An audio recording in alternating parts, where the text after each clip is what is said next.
নমস্কার। আজকের রেসিপি আম ডাল। পরিমাণ মতো লবণ দিয়ে ডাল সেদ্ধ করে নেব।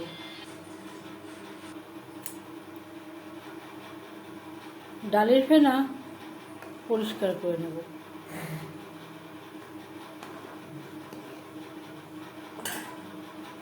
গ্যাসের ফ্লেমটাকে লোতে করে দেব। সেদ্ধ হওয়া পর্যন্ত অপেক্ষা করব। ডাল বেশ ভালো করে সুসিদ্ধ হয়ে গেছে। একটা পাত্রে উঠিয়ে নেব। ফোড়নের জন্য দিয়ে দিয়েছি রিফাইন্ড অয়েল। দিয়ে দেবো একটা শুকনো লঙ্কা, কালো সর্ষে, আর দিয়ে দেবো আম।